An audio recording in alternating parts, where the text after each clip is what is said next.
रामायण में भी लिखते हैं ना कि जा की रही भावना जैसी तिन देखी प्रभु मूरत तैसी। जिस इंसान की जैसी भावना होती है वो उन्हीं विचारों को पकड़ता है। बुरा आदमी अच्छी जगह में भी जाके बुराई को खोजेगा, नेक इंसान बुरी जगह जाके भी कोई न कोई अच्छी चीज लेके आएगा। इसलिए अपनी दृष्टि में देखने का दोष ना आने दो, बुराई का दोष ना आने दो। नेगेटिविटी जिसको कहते हैं, नकारात्मक सोच को जगह ना दो, वो अच्छी बात नहीं है। नकारात्मक सोच इंसान को निकम्मा बना देता है। विशाल हृदय वाले बनो। विशाल हृदय का मतलब है कि आदि बुरी भली अच्छी सबको बर्दाश्त कर दो। और आप पाओगे कि अगर सच्चाई के साथ तुम चलते हो, धैर्य रखते हो, तो उसका परिणाम हमेशा सुखद, मीठा और आदमी को शांति देने वाला होता है। परंतु उतावलेपन में अगर हम कोई बात कर बैठते हैं तो वो सदा के लिए ऐसा काम हो जाता है, अमिट, मिटता नहीं है। हर कर्म हमारा कर्म फल बना देता है। जैसा भी कर्म करते वो कर्म फल बना देगा। इसलिए कर्म फल जब बनाता हो तो यूँ सोचो कि अगर हमने बुरा कर दिया तो उसका कर्म फल तो बुरा बन गया, और वो कभी मिटाने से नहीं मिटता। मिटाने से नहीं मिटता, वो बन चुका है। वो उसकी जो भी सजा है वो लिखी जा चुकी है, क्योंकि वो दुनियादारी की फैसला नहीं है कि कोई भी उसको बदल देगा, पलट देगा या कोई उससे समझौता हो जाएगा। नहीं, जिसने कर लिया, कर्म बन गया, उसका कर्म फल वो तो अवश्य होगा। इतनी है कि अगर संत महापुरुषों के संग में जा और प्रभु के नाम का सुमन ध्यान भजन करके उसको ऐसा कर सकता है, उसको दुख नहीं देगा। कर्म तो भोगेगा लेकिन वो उसको दुख नहीं देगा, वो उसको हंस हंस के भोग लेगा। लेकिन जो करके भी ऐसा और फिर कहीं अच्छा कर्म भी नहीं करता है, सुधार की कोशिश नहीं करता है, तो उसकी सजा वो तड़फेगा, उसकी शिकायत भी खत्म नहीं होंगी और वो कर्म उसको भोगना भी पड़ेगा। तो इसलिए समझदार तो चुप क्यों रहते हैं? जो अपने आप को संभाल लेता है। ये कभी दोष ना दो कि परमात्मा करेगा तो हो जाएगा, नहीं। परमात्मा जब करेगा तुम अच्छा करोगे। परमात्मा किसी के काम में कोई दखल नहीं देता। तुम चोरी करो, डाका डालो, झूठ बोलो, कपट करो, गले काटो, तुम दान करो, पुण्य करो, भक्ति करो, नेक कर्म करो, वो ना तो अच्छा करने वाले को कभी ये कहता है शाबाश तूने अच्छा किया, ना बुरा करने वाले का कभी हाथ पकड़ता है कि तू क्यों करता है। उसकी दुनिया है, उसकी दुनिया में सब तरह के लोग हैं। विशालता है ये। विशालता में टूटते हैं, जड़ते हैं, बनते बिगड़ते हैं। प्रकृति का खेल यही है। उस प्रकृति के हम एक अंग हैं और उसमें भी हमारी भी ये हालत है, लेकिन भूल जाते हैं इस बात को। थोड़ी सी कोई बात हो जाती है तो हम अपने आप को ये मान लेते हैं कि मैंने किया। नहीं, करो, अच्छा करो, क्योंकि कर्म करने की हमें स्वतंत्रता है। किसने दी है स्वतंत्रता? जो इसको दुनिया में हमें लेके आया था। लेके कौन आया था? काल पुरुष लेके आया। सत्य पुरुष की भक्ति करी। दुनिया में कुछ भी नहीं था। सतपुरुष ने पूछा, हाँ बोलो। बोला कि मुझे रूह चाहिए, अकेला मैं क्या करूंगा उस दुनिया में। रूह लेके आया। अब रूहों को जब तड़पता देखा तो सतपुरुष को दुख हुआ, क्योंकि काल और माया के देश में कोई सुख नहीं है। जब उन दुखों को देखा तो सतपुरुष ने संतों को इसलिए भेजा कि जाओ संदेश दो, रास्ता दिखाओ, भटके हुए जीवों को वापस लेने का प्रयास करो। लेकिन काल पुरुष ने क्या किया?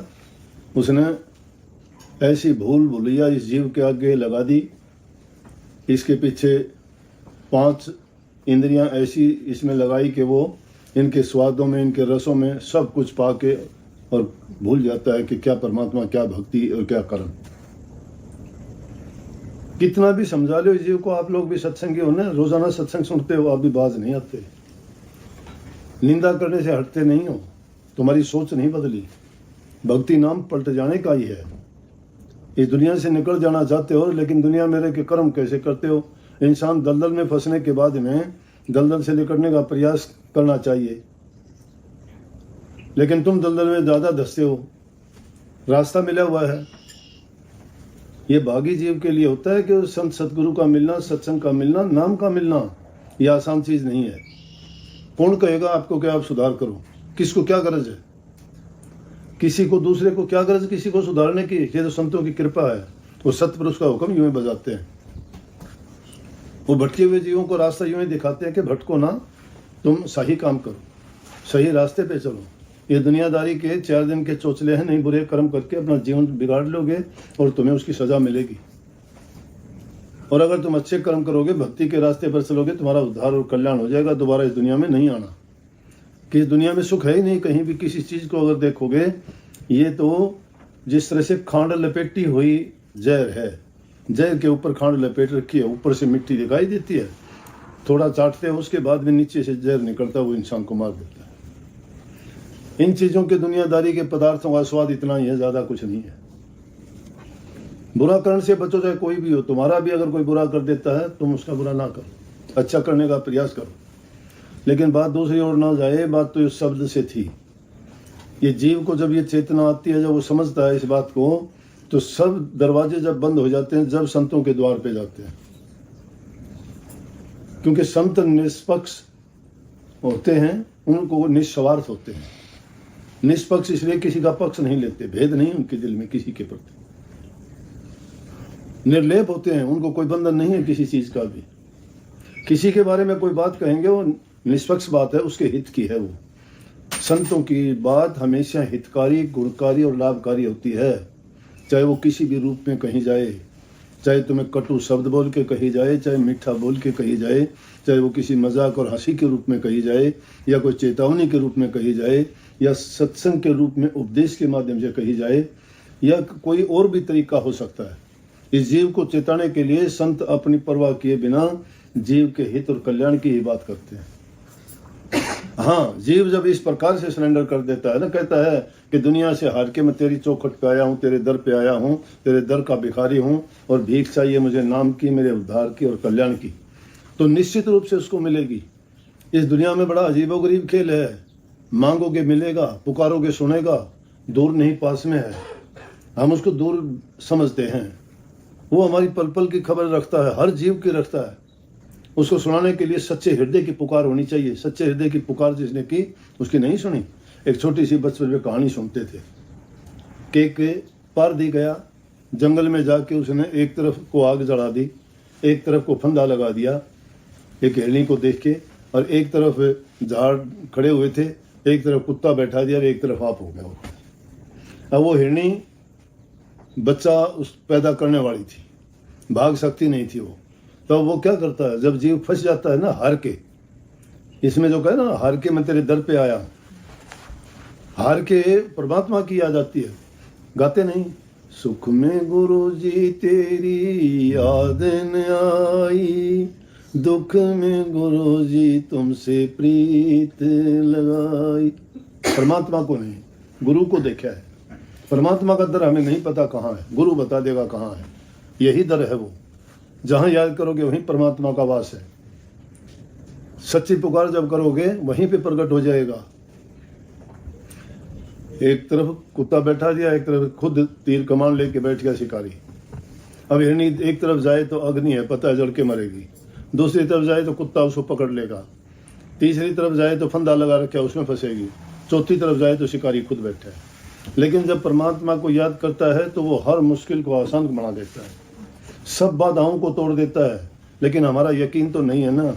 सच्चे दिल से अगर पुकार करते हैं, एक क्षण में प्रकट होके और एक पल में निहाल कर देता है। जब याद किया दुख में, हिरणी को तकलीफ हुई कि अब तो मैं बस मेरा आखिरी वक्त है, बस सोच के प्रभु से उसने विनती करी, दोनों आंखें बंद की, चुपचाप खड़ी होके उसी जगह पे जब मालिक को याद किया तो क्या हुआ कि अग्नि थी, वो एक जाके सूखी झाड़ी में आग लग गई। एक सुइया निकल के भागी, कुत्ता उसके पीछे भाग गया। आग जो जली थी उसके कारण फंदा जल गया। शिकारी था, शिकारी वो एक सांप ने निकल के डंक मार दिया। चारों को चारों सारे रास्ते परमात्मा ने एक पल में खोल दिए। तो भीड़ पड़ी में जब हिरणी ने परमात्मा को उसको सच्चे दिल से याद किया तो देखो कितनी बाधाओं को एक पल में दूर कर दिया। परंतु हम क्या करते हैं, जब सुख होता है जब तो कभी परमात्मा को भूलने से भी याद नहीं करते, और जब दुख पड़ता है फिर सबको मनाना शुरू कर देते हैं। हे बाबा हनुमान जी, हे महादेव जी, हे राम जी, हे श्री कृष्ण जी, हे गुरु जी, जितने देवता जितनों के नाम जानते हो, जिनका तुम्हें पता है, सबको याद करते हो। लेकिन तुम्हारा कहाँ है, दिल में क्यों बताते हैं, तुम्हारे विचार ख्यालात में। अगर वही तुम्हारे शुद्ध और पवित्र हो तो मन मंदिर है। इस मन मंदिर में बैठा हुआ है। नानक साहब लिखते हैं, गुरु ग्रंथ साहब, मन मंदिर तन भेष कलंदर घट ही तीरथ पावा, एक शब्द मेरे हृदय बसते बहुत जन्म नहीं हुआ। मन मंदिर है, कलंदर इसके भीतर बैठा हुआ है, और वो तुम्हारा उसको याद करोगे तो बार बार जन्म आने का चक्कर सब खत्म हो जाएगा। लेकिन यकीन जिस इंसान का नहीं है, हाँ, कंप्लीट सरेंडर करना पड़ता है। कंप्लीट सरेंडर का मतलब यह है कि सब कुछ सोच विचार कर्म उनके सुपुर्द करने पड़ते हैं। उनमें मिलावट नहीं हो, मिलोनी नहीं, एकदम पाक साफ सीधा सच्चा। अगर हानि होती है तो होने दीजिए, उसमें कोई बात नहीं है, एक बार होके रहेगी, लेकिन आगे तक का तुम्हारा रास्ता खोल देगी। लेकिन अगर झूठ कपट बेईमानी का रास्ता पकड़ लिया, वो मुड़ने नहीं देगी तुम्हें, उस और आगे बढ़ाती जाएगी, क्योंकि वो काल की रचना का खेल है। ज्यों ज्यों उसमें फंसोगे उतना ही उसको लूटती चली जाएगी। और जो बचने का प्रयास करेगा तो मालिक आके उसकी सहायता करेगा और वो उससे निर्बंध करा देगा, उसके बंधन काट देगा सब के सब। तो ये वाणी जिसको किसको कौन सी वाणी अच्छी लगेगी? जो उसके विचार अच्छे होंगे। चोर को चोर की बातें अच्छी लगेंगी, भगत को भक्ति की बातें अच्छी लगेंगी, और दूसरे संसार की चाहत रखने वालों को संसारी बातों की याद रखेगी। नहीं तो दूसरे आदमी को दूसरे से क्या मतलब? तुम तुम्हारा अपना काम करो, दूसरा अपना काम करेगा, लेकिन हम अपना काम छोड़ के दूसरे की खोजते रहते हैं, वो क्या करता है, वो कहाँ जाता है, वो क्या। लेकिन इन देशों में आप आके देखोगे कोई नहीं पूछता किसी से, ना पद की पूछते, ना धन की पूछते, ना किसी की घर परिवार की पूछते। ये अपने अपने काम में व्यस्त रहते हैं। लेकिन वो एक अलग बात है, परमात्मा की भक्ति से तो बहुत दूर है। लेकिन आदत तो ये अच्छी है कि जिसके कारण हम जितना बातें करते हैं उतने उलझते और फंसते चले जाते हैं। क्यों? हमारा दायरा फिर दूसरा हो जाता है, वो फिर हमारी एक ज़रूरत बढ़ जाती है, हमारी प्रकृति बन जाती है, उसके बिना हम जी नहीं सकते। अगर अच्छी आदत आपने डाल ली तो उसके बिना आपको मुश्किल हो जाएगा जीना, और बुरी आदत डाल ली तो उसके बिना भी जीना मुश्किल हो जाएगा। शराब भी शराब के बिना नहीं रह सकता। शराब की आदत छुटाओ, कांपने लग जाएगा शरीर, लटखटाने लग जाएगा, नींद नहीं आएगी, भूख नहीं लगेगी, चल फिर नहीं सकेगा। जिसने आदत इतनी पका ली, कितने लोग आते हैं मेरे पास कि जी छोड़ नहीं सकता, छोड़ना चाहता हूँ, छोड़ नहीं सकता। लेकिन जब उसको चेताता है कोई पहले कि ऐसा काम ना कर, जब नहीं सोचता उसको, ऐसा बड़ा इस जीव को समझाना बड़ा कठिन है। नहीं मानता है। दुनिया के रास रंग इसको अच्छे लगते हैं, इसको थोड़ी सी भी शक्ति इसको मंजूर नहीं है कि इसके ऊपर कोई दबाव डाले, इसको कोई इसके रास्ते से हटाए ना। मैं सोचता हूँ, मैं सही सोचता हूँ, बाकी बेवकूफ़ हूँ। जो तुम्हारे लिए कोई तुम्हारे हित की बात कहता है तो उसको अपने गले लगाओ, उसको मान लेना चाहिए। संतों ने कही है कि उत्तम विद्या लीजिए जद भी नीच होए। उत्तम विद्या अगर नीच आदमी के पास है तो भी लेना चाहिए। दूसरे के काम में दखल ना दो, क्योंकि अगर दूसरे काम में दखल दोगे तो इसका मतलब है कि तुम अच्छा नहीं सोचते अपने बारे में। कितनी सीधी बात है कि तुझे पढ़ाई क्या पड़ी, अपनी आप नमेड़। या अपनी देख ले, तुम दूसरों के लिए क्या करता है तो खुद का तो सोच ले। अपने बारे में ध्यान किया करो कि मेरे अंदर क्या कमी है। लेकिन जो अरदास करनी है, याद करना है, प्रभु को याद करो। वो हमारे विचारों को ठीक और शुद्ध रखेंगे। दूसरा आदमी सुधार नहीं सकता। सुधरोगे अपने आप से, बिगड़ोगे अपने आप से। लेकिन उसके लिए आपको प्रयास करना पड़ेगा, अभ्यास करना पड़ेगा। हम लोग कहते हैं कि अभ्यास किया करो, किसी भी चीज़ का अभ्यास करोगे उसी का आपको फल मिलेगा। खिलाड़ी खेल का करता है, खेल दिखाने वाले जादूगरी का खेल दिखाते हैं। इसी प्रकार से तुम जिस काम में लगते हो, कितने कोई स्वेटर बनता है, देखते हैं देखते कितने बनते चले जाते हैं। कितने और खेल ऐसे हैं कि जिनको वो तमाशा मानते हैं, दूसरा अगर करना चाहे तो नहीं कर सकता। किस चीज़ ने, अभ्यास ने उनको बना दिया ऐसा। इसलिए नाम का भी तुम अभ्यास करोगे, मन टिक जाएगा। अच्छी बातों का करोगे तो अच्छे गुण आएंगे, बुराई की तरफ जा नहीं पाओगे। इसलिए कहते हैं कि संतों के दरबार में जो है आनंद के खजाने भरे पड़े हैं। दुनियादारी में तो दुख ही दुख है। ऊपर का लिहाफ तो अच्छा दिखाई देता है देखने से, लेकिन अंदर में कुरेद के देखोगे तो धुआं निकलेगा उसमें। धधकती हुई अग्नि है उसमें, वो जला के भस्म करती है, टाइम लगता है। हमेशा विचार ये रखो कि मालिक से अरदास किया करो और उसको याद किया करो टाइम टाइम पर कि मालिक मेरे बुरे विचारों को निकालो, अच्छे गुण मुझे दो, शांति प्यार, और मैं किसी का बुरा ना करूं, पर हित और पर उपकार के लिए अपना जीवन लगाऊं, ताकि दूसरे का अच्छा करके मैं भी खुद सुख पाऊं। जो इंसान दूसरे का अच्छा करता है उसको भी सुख मिलता है। इसलिए भजन से छोटा, उसको कितना अच्छे, उसने कितनी बढ़िया बात कही है कि उन चीज़ों को पा के तुम सोचते हो कि खुशी मिलेगी। नहीं, तो भजन क्या है? हमारे सतगुरु के दरबार में आनंद के खजाने, और उन वचनों को जो मान लेता है, ये दुनियादारी के खजाने तो मिट्टी है। ये आज किसी के पास है, कल किसी के पास होगी, ये किसी की है ही नहीं। माया को इसीलिए तो ठगने वाली बताया है, जिसके पास चली जाती है उसी की बुद्धि खराब हो जाती है। और जो उसको नेक काम में तो लगा देता है ना, संतों ने बड़ी अच्छी कही इस माया के खेल को देख के कि माया तो ठगनी भई ठगत फिरे सब देश, जिस ठग ने ठगनी ठगी उस ठग को आदेश। इस ठगनी को किसने? संतों ने ठगा। कबीर साहब कितनी अच्छी बात कही माया के खेल को देख के, और जब देखा कि देखो माया क्या क्या प्रपंच रचती है, कितने ऐसे अवसर आए कबीर साहब के सामने भी उस माया ने बहुत ड्रामे किए।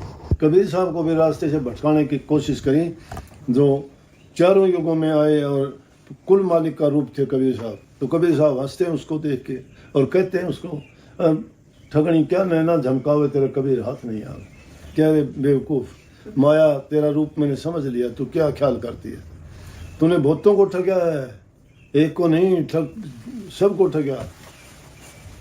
कितने राजे महाराजे आए, कितने योगी तपसी आए, कितने संत फकीरों के दरबारों में तूने लाख कोशिश की, संत तो तेरी ठगाई में आए नहीं, बाकी सब पर अपने दाव तूने चलाए, और जो तेरे दाव में फंसा सबको मिट्टी में इस माया ने मिलाया।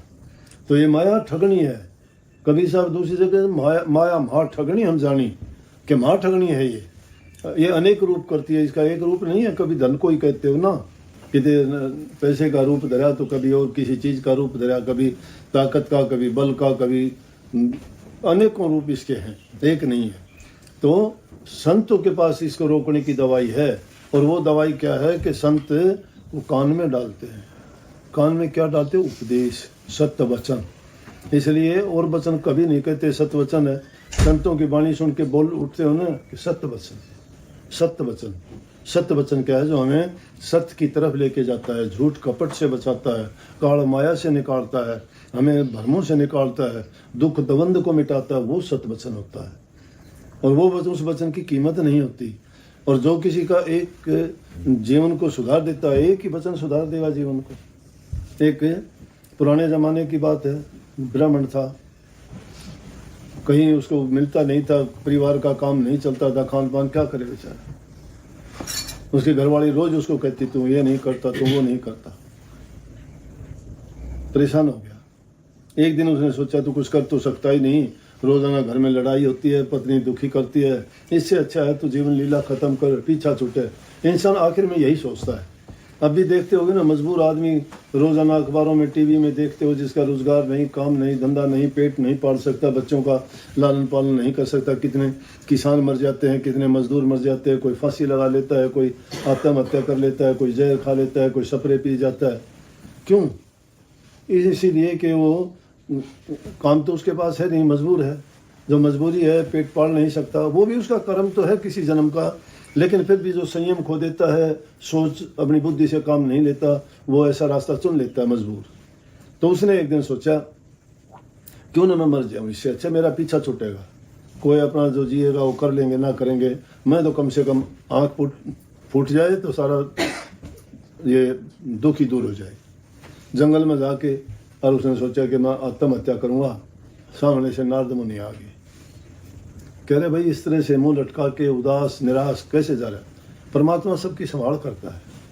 जो समय पर चेत जाता है तो परमात्मा किस रूप में, अब तुम्हारा कोई हित करता है किसी टाइम में, तुम्हारे आडे वक्त में आके तुम्हें कहता हूँ, परमात्मा का रूप है।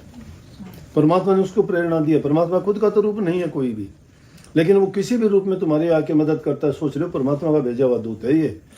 उसकी बुद्धि में उसने ये भरा है कि तू उसको संभाल। वो जब तुम्हारे पास आके तुम्हें समझाता और कहता है।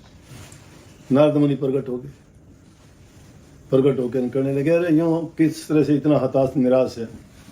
बोला जी बस आखिरी टाइम है मेरा, तो मैं तो चला आत्महत्या करूँगा, दुखी हूँ घर से। मेरा अच्छा बेवकूफ़ है, तो आत्महत्या नहीं करते, ब्रह्म हत्या का दोष लगेगा। तू ब्राह्मण के घर पैदा हुआ है, तुझे ज्ञान होना चाहिए इतना। तो परमात्मा का नाम लिया कर, कह दिया उसको, मंत्र दिया कि परमात्मा तेरी संभाल करेगा। रोजाना निकल जाता और अपने जंगल में जाके बैठ के उस नाम का जाप करता। तो मुश्किल होगी। घरवाली पूछती कहाँ जाता है? रोज सुबह निकल जाता है तू। ये औरत बड़ी नाराज ना होना, कटु स्वभाव की थोड़ी सी हो जाती है, आदमी को मजबूरियां भी बना देता है। तो उसको रोज धमकाती भी, बोला कि मैं कथा करने के लिए जाता हूँ। कथा कहाँ करता है? बोला एक दूसरे गांव में राजा के यहाँ कथा करता हूँ। अब क्या करे, छोटा मोटा बताओ, जाके पूछ ले। बोला मैं तो राजा के यहाँ कथा करता हूँ, दूर है यहाँ से। ठीक, लाता तो नहीं कुछ भी कभी। बोला राजा बोला इकट्ठा ही दे दूंगा, पहले कथा कर, कुछ तो पीछा छुटे, सुखा तो थोड़ा एक सांस आ जाए वो भी अच्छा। उसने बहाना ढूंढ लिया, रोजाना जा कथा करने के लिए। परमात्मा ने सोचा कि इसके बेचारे की तेरे आश्रय तेरे सहारे है। उसने परमात्मा ने खुद एक गढ़वाड़ा बन के गाड़ी में सामान, चावल, चीनी, घी वगैरह जरूरत की चीजें भरी और ले जाके पूछा, भाई ब्रह्मदत्त ब्राह्मण का घर कौन सा है? बता तो था, वो तो लोगों को बताना था कि भाई पंडित जी तो कथा कर रहे थे और राजा ने ये भेजा है कि फुर्सत नहीं है और तो बाद में देंगे, लेकिन ये कुछ सामान तो रखवा लो। घर भर दिया। शाम को आया तो या तो गाड़ी देती थी दूर से, उस दिन तो वार्ता करने के लिए तैयार होगी, दरवाजे पे खड़ी, बोली इतनी देर से क्यों आए? उसने सोचा आज क्या बात नहीं होगी, बेचारा डरता बरता बोला कि कथा में देर हो गई थी। बोलिए वो तो मुझे पता लग गया, वो राजा का हलकारा बता के गया है कि आप रोजाना कथा करते हो, बाकी तो बहुत सामान भेज गए हो। बोला जो आपने भेजा था वो। उसने सोचा मन तो भेजा ही नहीं कोई, मन तो भेजा नहीं कोई भी, तो ये कोतक तो परमात्मा कर सका और किसी के बस का नहीं। तो किसी राजा का ये नहीं करता तो ये तो सरासरी झूठ है कि वो राजा का नाम लेके सामान यहाँ रख के गया, तो परमात्मा ने किया। देख के ने सामान बोला ठीक है, और उस दिन के बाद में बोला कि देखो ये तो कपट की भक्ति थी, अगर सच्चाई के साथ करता तो परमात्मा क्या का क्या दे देगा। इसलिए कही कि जो कोई भक्ति करे कपट से वह को भी अपनाऊं, श्याम दाम दंड भेद से तिसी